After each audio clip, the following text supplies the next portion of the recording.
A lei anticrime do ministro Sérgio Moro alimenta polêmicas que parecem sem fim. A principal envolve o trecho da lei que fala do policial que mata alguém em serviço. Tem gente dizendo que é uma licença para matar. A advogada criminalista Silvia Urquiza faz uma análise da lei. Já existe no nosso Código Penal a figura da legítima defesa prevista como uma excludente de ilicitude. O que é uma excludente de ilicitude? Na medida em que eu conseguir demonstrar que eu agi para me proteger, ou seja, eu agi em legítima defesa minha, ou eu agi para defender um terceiro em legítima defesa de outra pessoa, eu não respondo por crime de homicídio, ou eu não respondo por um crime de lesão corporal.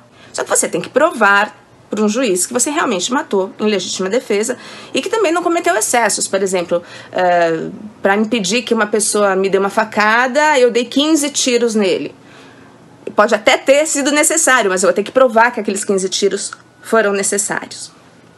O projeto, ele alarga muito o parâmetro da legítima defesa para os policiais. Ele permite que os policiais não tenham mais que demonstrar que eles agiram necessariamente em legítima defesa quando eles mataram os criminosos. Nós tivemos agora essa chacina no Rio de Janeiro.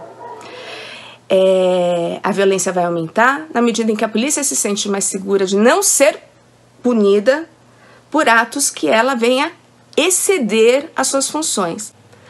Então, no fim das contas, a gente precisa pensar nesse projeto, acredito eu, de duas maneiras.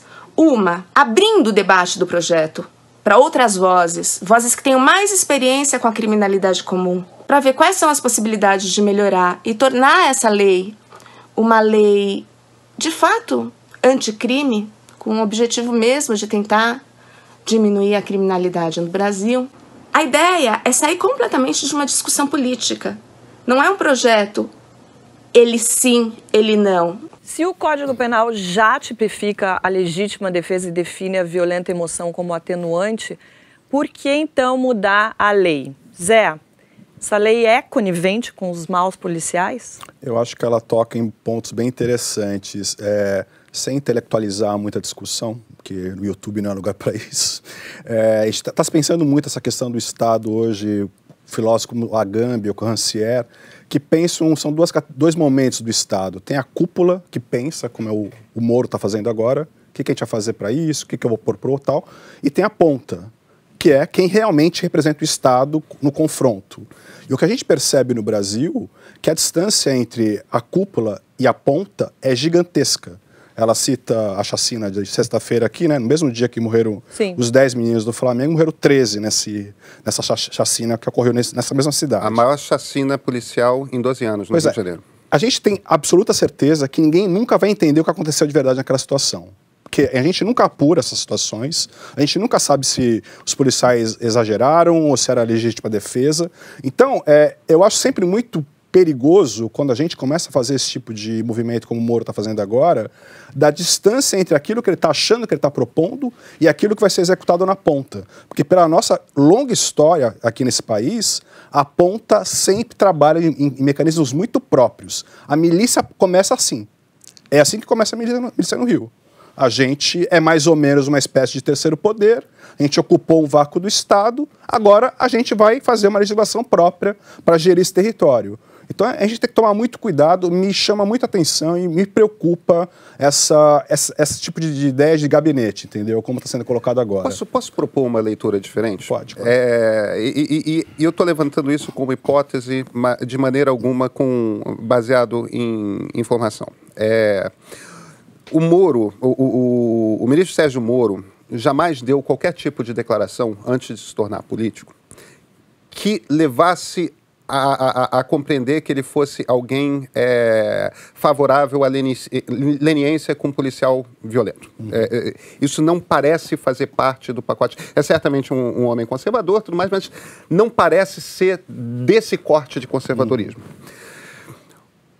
Certamente o Bolsonaro foi eleito por pessoas que esperavam esse tipo de postura por parte do governo. Ou seja, não, polícia tem que matar mais, polícia tem que ser mais dura, tem que matar esse bando de vagabundo, bandido bom é bandido morto.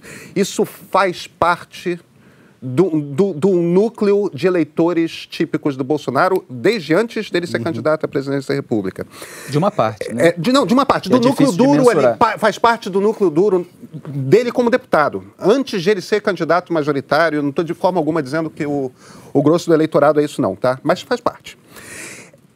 Mesmo eleito, essa coisa do excludente de ilicitude manteve-se dentro do discurso do Bolsonaro. Ele falou isso a policiais mais de uma vez, já eleito presidente da República e tudo mais. Quer dizer, o Moro não pode apresentar um projeto anticrime que não traga esse tipo de coisa dentro da legislação. Isso tem que estar, isso é promessa do presidente da República.